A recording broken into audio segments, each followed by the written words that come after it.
Olá, bom dia. A onda racista encabeçada pela Espanha está assustando o mundo. O jogador Vinícius Júnior, vítima dessa onda, está enfrentando tudo com muita valentia, mas ainda é preciso fazer muito mais. E é sobre isso que nós vamos conversar no programa de hoje, porque quem veio tomar café comigo nessa manhã foi o secretário de Estado de Igualdade Racial, Gerson Pinheiro. Bom dia, secretário. Bom dia, Elda. Bom dia a todos aqueles que nos acompanham nesse bate-papo. Realmente o mundo passa por uma onda racista muito forte. É o retorno, de momentos que já passamos na história, e a Espanha é simbólica nisso, A Espanha é simbólica nessa questão do racismo, do narcisismo, de um povo que pensa que é melhor que os outros povos, e principalmente quando lida com a população negra. Pois é, porque essa onda parece que ela estava adormecida um pouquinho, quer dizer, deixar de existir nunca deixou, claro, mas parece que ela estava um pouquinho quieta e de repente ela veio tentando, principalmente com o jogador, ela veio tentando, até que agora parece que ela explodiu de vez e que está suscitando todas essas posições. Mas mesmo assim, essas posições demoraram um pouquinho para aparecer, Essa rejeição, parece que demorou ainda um pouquinho para aparecer, Isso faz parte muito a gente sabe que assim como nas artes, assim como na música, o espiral da história também ele faz esse movimento. Então, principalmente nos momentos de crise econômica, principalmente as crises dentro do capitalismo, esses fatos acontecem. Então agora nós estamos passando por uma grande crise, encabeçada aí pela economia dos Estados Unidos e principalmente da Europa, guerra na Europa. Isso. Então, como a Europa também que está etariamente envelhecendo e precisa importar mão de obras, precisa importar pessoas por conta disso. Então volta aquele sentimento de que a população negra, de que os latino-americanos que vão para lá são serviçais, daquela nobreza que é dona da Europa. E principalmente em países como a Espanha, onde isso historicamente acontece. Esse momento a gente passa e esses reflexos, essa onda, ela chegou à América Latina, chegou à Ásia, chegou à África. Nós acabamos de sair de um governo brasileiro com essas características. Isso, verdade. Mas assim, quando o senhor disse que quando importam, eles pensam que a gente é serviçal, que a gente foi para lá fazer um trabalho, mesmo quando esse trabalho é o que dá uma certa importância, por exemplo, no caso do futebol. O Vini pode até, vamos dizer que ele é um serviçal, mas a gente pode dizer que é um serviçal de luxo, não é serviçal.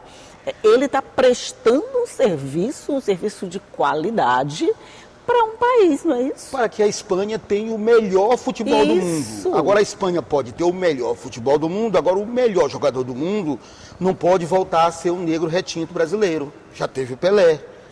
Então a questão está aí. O negro pode ocupar determinados espaços, Pode aparecer ele demais. não pode brilhar muito. Nessa galáxia, a estrela maior não pode ser um negro. E o Pelé foi a estrela maior. E aí, a ameaça de um outro negrinho brilhando no melhor futebol do mundo, porque o melhor futebol do mundo já não é no Brasil, na Espanha. É interessante essa sua colocação. A gente vai ter sempre o Pelé, o nosso melhor, que se transformou no melhor do mundo. Pode existir esse receio de que aconteça um novo Pelé e que seja um negro também? Sim. Nós temos isso não só no futebol, não só nas artes. É bom a gente lembrar historicamente da questão de Santos Dumont, lá na França. Na França. O primeiro homem a botar um objeto mais pesado do que o ar a decolar. Não demorou e criaram um tal de uns padres que transformaram um balão em avião para não ficar com um brasileiro. Então, eles têm esse sentimento de hegemonizar a cultura, de hegemonizar a economia. Mesmo precisando dos trabalhos desses ditos negrinhos, Esses ditos negrinhos. Mas eles querem utilizar o trabalho. O trabalho, verdade. O trabalho, não. A pessoa pode ser esquecida. A pessoa pode ser esquecida. Quer dizer, o Vini, ele pode servir para dar esse up no futebol deles, mas não serve para brilhar como jogador dentro de campo. Só serve o resultado do trabalho. O resultado do trabalho. Entendeu? Então, e tem escalas isso, Esse grande jogador, Se ele não for europeu, pode até ser latino-americano. Mas que tal o Messi? Se ele não for espanhol, pode até ser português. Mas que tal, né? É o Cristiano Ronaldo. É verdade. Então, tem todas essas nuances, vai né, por que aí, terminam né? Quer por aí. dizer, esses jogadores, o Messi, o Ronaldo, não tem essa rejeição e brilham tanto quanto o nosso Vini. Mas o nosso Vini não pode brilhar desse jeito. É negro. É negro. Suja a história. Pois é. E aí a reação vem, inclusive, da torcida. E às vezes da torcida do próprio time que ele defende. Isso é que deixa a gente mais bobo com essa reação. E imagine só, o clube ficou imobilizado até que uma pressão internacional fez com que o clube tivesse uma reação. Tivesse uma reação. A princípio, eu diria que até a imprensa internacional ela ficou um pouco parada. Né? Já tinha acontecido tanto, né? Já foi a 10ª vez pela contabilidade do próprio Vinha, essa já foi a 10ª vez que aconteceu esse tipo de racismo, esse tipo de reação. Mas a princípio ficou todo mundo parado. Não, isso é normal. Porque é muito mais interessante se essa reação for diferente da do Vini. Alguns jogadores, algumas pessoas, ao sofrer o racismo, eles tentam contemporizar, escapar dali e tal. E o Vini não, ele reagiu de forma veemente, se posicionou enquanto negro. Porque essa é uma outra questão. Acho que parafraseando Marx, nós nascemos negros em si. Eu sou negro desde da minha concepção. Mas eu me tornar um negro para si, um negro que defende a igualdade, que defende o seu espaço, isso você aprende. Isso é cultural. Assim como cultural foi o racismo ser incutido na cabeça das pessoas racistas. Então essa já é a parte cultural, não é a parte Mas natural. ao contrário do negro, ele não nasceu racista. Né? Ele não nasceu racista. O negro nasce negro e depois ele se transforma no defensor daquilo. Mas o racista, ele não nasceu racista. Ele virou racista. Ele virou racista. Ele virou racista. Porque é uma outra questão que se discute muito aqui no Brasil. É assim, existe racismo reverso? Existe o racismo do negro contra o branco? Deixa eu perguntar, existe o racismo reverso? Não. Não. A existência do racismo pressupõe a existência do poder de domínio de classe. A classe subalterna, ela não pode cometer o racismo contra outra etnia. Quem está embaixo não tem os instrumentos para isso. Isso, é verdade. Ela não tem os instrumentos para isso. Ela não pode utilizar do trabalho e desprezar a existência pessoal. Ela não pode, porque ela não tem instrumentos para isso. Ela sempre está se defendendo. Por isso que não existe racismo reverso. Às vezes essa defesa pode ser encarada como esse racismo reverso? Pode ser encarada. Há uma tentativa de colocar no local do racismo reverso, tá? Mas ele não tem condição de existir. Não tem. Como? Como teria? Como teria? Né? O negro não tem os juízes, o negro não tem os presidentes da República, o negro não tem os deputados, eu falo isso em maioria em questão do poder. O negro não tem um poder num país como o Brasil. Imagina na Europa. Então, como é que ele vai oprimir a outra classe? É verdade. A gente vê o racismo dessa forma na Europa, a gente vê nos Estados Unidos, a gente até ainda consegue entender. Não aceitar, claro, ninguém vai aceitar nunca. Mas de certa forma a gente diz, eles são brancos, eles são o quê? Mas quando você vê um racismo dentro do Brasil, que é um país essencialmente miscigenado, com a maioria formada por negros, e você vê o racismo sendo assim levado de boa por alguém que se acha tão melhor. Dá para entender? Dá mesmo para tentar entender? Não, para entender não. Agora dá para explicar. A sociedade brasileira, o Estado brasileiro, ele se constrói a partir do binômio Casagrande-Senzala. É isso. Portanto, o racismo estrutural, ele já traz essa marca, né? A estrutura de poder do país já traz essa marca. Por exemplo, quando o Estado brasileiro, naquele período ainda do Império, percebeu que a evolução dessa questão em nível internacional, principalmente na Inglaterra, impediu o Estado brasileiro de manter o escravagismo. Lá pelos anos 1850, já começaram a tomar medidas para quando o negro se tornasse liberto, ele não ter acesso aos espaços estatais. Primeiro foi a tal da Lei de Terras. Vamos falar sobre essa lei no próximo bloco. Eu vou fazer um rápido intervalo aqui. A gente vai tomar café, a gente vai tomar água e vai continuar falando sobre isso. É um minutinho só e eu volto já já.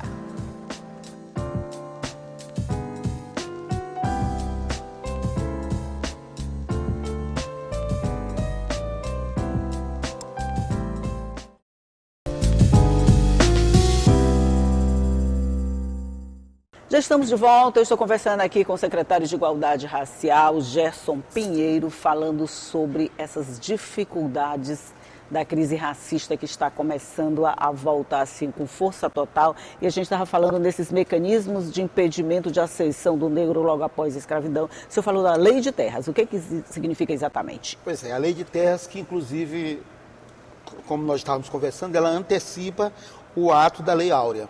Já em 1850, começa a tramitar a Lei de Terras no Congresso ainda do Império, e ali ele já dizia, ao contrário de antes, quando a terra era uma doação do Estado Imperial, tinha a Sesmaria, depois outras formas, em que o Império dizia assim, olha, dona Elda, você a partir de hoje vai ter aqui 10 mil hectares de terra no litoral do Maranhão. Sim. Então, quando eles percebem que o negro vai ser livre e que vai reivindicar também esses direitos, então eles criam a Lei de Terra. E a Lei de Terras diz, a partir deste momento, terras só podem ser adquiridas no Brasil por via pecuniária. Compra. Então, o Estado, o governador, o rei, perde o poder de doar terra. Quem quiser terra agora tem que comprar. O negro não se enquadrava de jeito nenhum nessa regra. Não, desse jeito nenhum, porque o negro saiu da senzala nu, né? Que dinheiro, né? O negro saiu da senzala nu. Então, ele ia como adquirir terras. Uma outra lei faz parte de um conjunto de leis Couto-Ferraz, se eu não estou enganado com o nome, por volta de 1854, dizia toda criança brasileira, o Estado brasileiro é obrigado a levar à escola toda criança acima de 7 anos. Parágrafo 1º, menos se ela tiver doença contagiosa. Parágrafo 2º, ou se for filho de escravo. Para doença contagiosa ou filho de escravo. Outra doença contagiosa, né? Esses dois não podem ir à sala de aula. Então foi um conjunto de leis. Aí, pós-Lei Áurea, pós 1889, diz assim, começou a industrialização do país, principalmente no Vale do Paraíba, do Café, São Paulo, Rio de Janeiro, aquela região ali.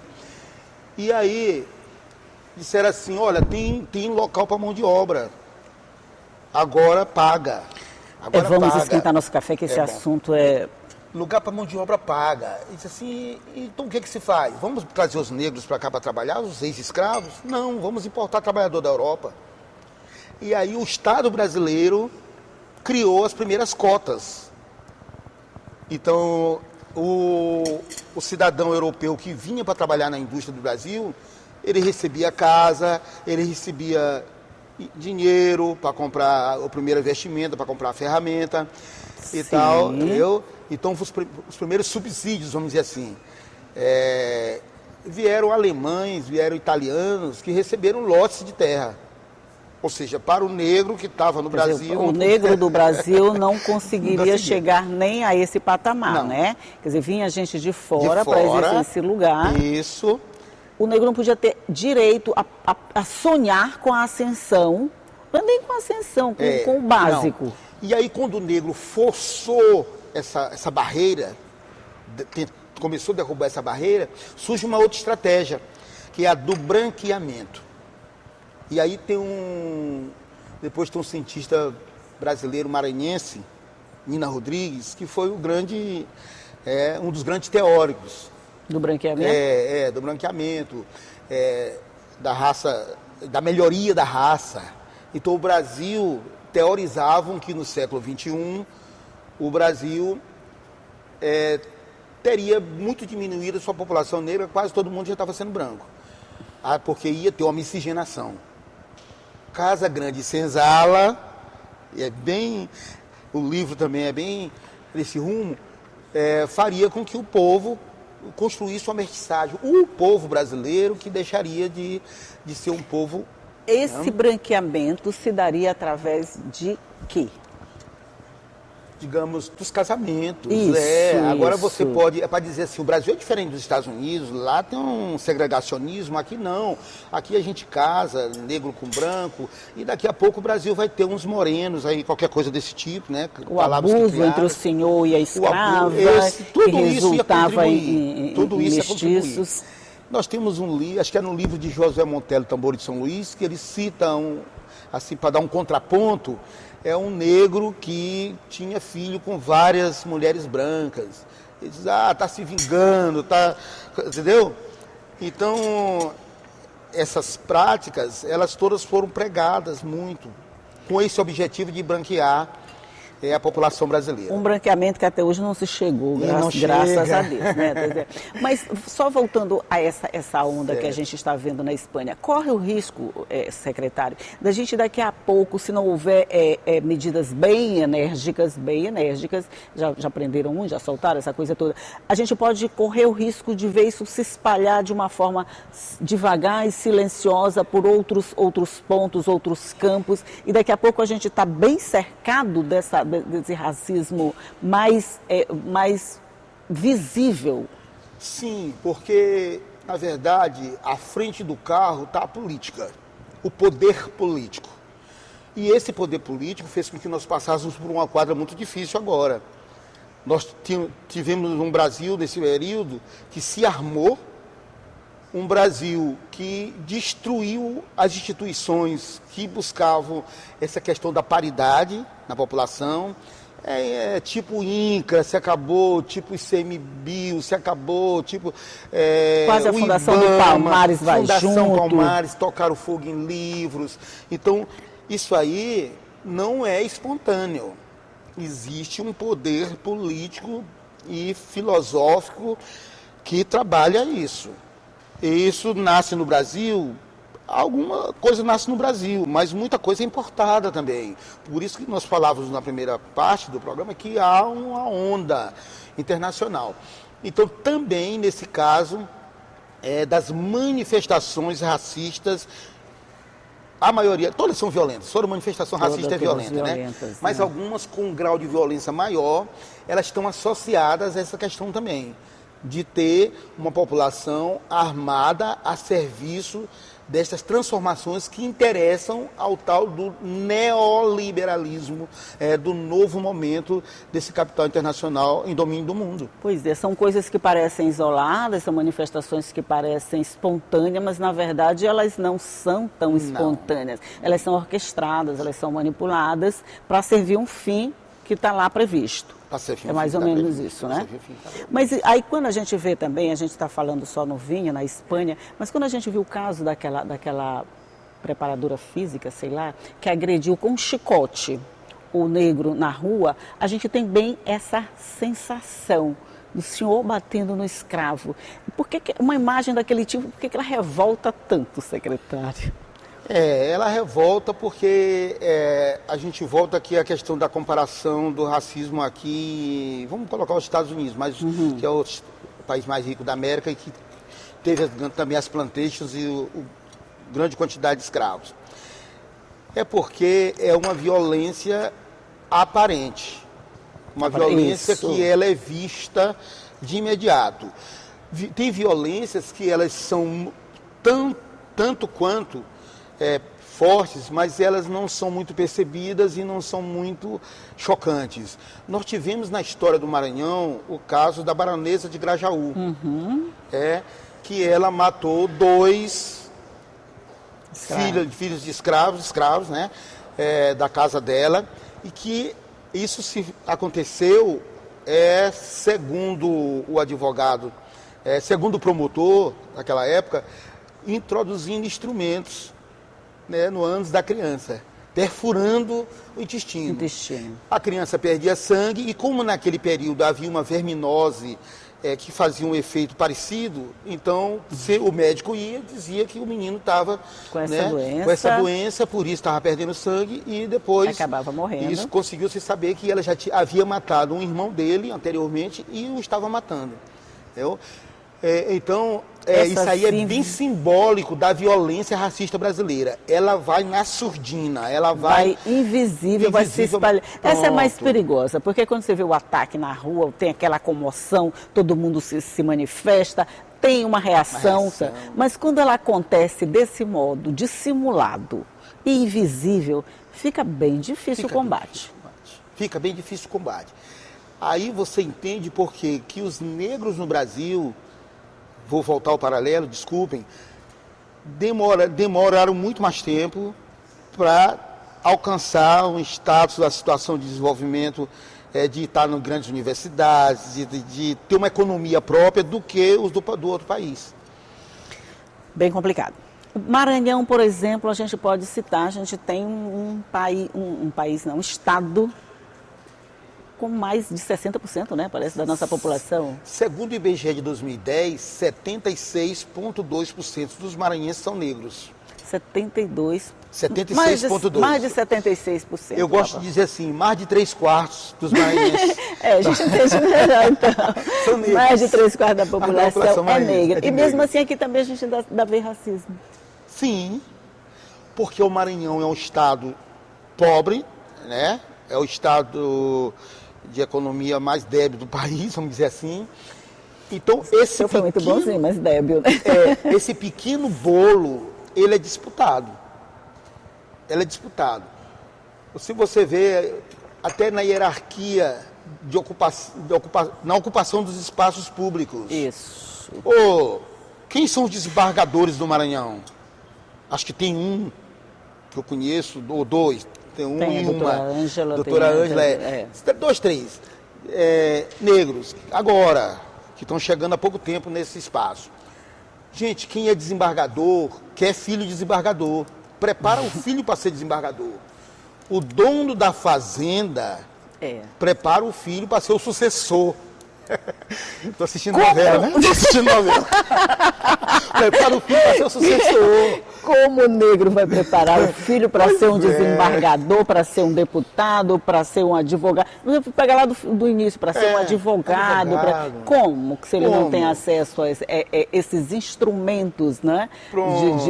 Como a gente vai ter esse acesso? Olha, se você ouvir a história de um de nós que chegou por aqui, por onde eu estou, ou um espaço parecido, ela é muito complicada, é muito difícil. Em primeiro lugar, o menino só conseguia a escola quase aos 9 anos, ser alfabetizado em casa. Isso é praxe, eu converso com muitos colegas que hoje são... O senhor foi alfabetizado em casa? Sim, pelo meu pai. Olha, secretário, a gente ficaria aqui a manhã inteira, o dia inteiro conversando sobre isso e nunca ia saber tudo com toda certeza. Mas nós vamos ter que conversar mais, né? Isso não é um assunto que se esgota num programa só, com toda certeza. Nós vamos conversar muito mais sobre isso. Eu tenho certeza que você também quer ouvir muito mais sobre isso. Isso é um assunto que interessa para todo mundo. A gente está num estado que tem mais de 3/4 da população que é negra, então interessa para todo mundo, sim. Mas, por enquanto, secretário Gerson, muito obrigada por sua participação, por estar aqui com a gente, dividindo todos esses conhecimentos. Eu sempre digo falar que o senhor assistir uma aula de história, de geografia, de sair situando a gente por aí. Mas muito, muito obrigada mais uma vez, secretário. Eu é quem agradeço, Ela. A você, a todos que estão nos acompanhando, contribuindo e que depois, com certeza, vão nos questionar sobre o que a gente falou aqui. E a gente está para isso mesmo. Nós estamos servidores públicos para isso, para prestar conta do que nós estamos fazendo, para acompanhar esse debate, para abrir esse debate quando ele for preciso. Muito obrigado. Muito obrigada ao senhor, muito obrigada a você aí do outro lado que está nos assistindo, que sabe que todo dia aqui tem café quente e conversa muito boa para você. Bom dia, tchau e até a próxima.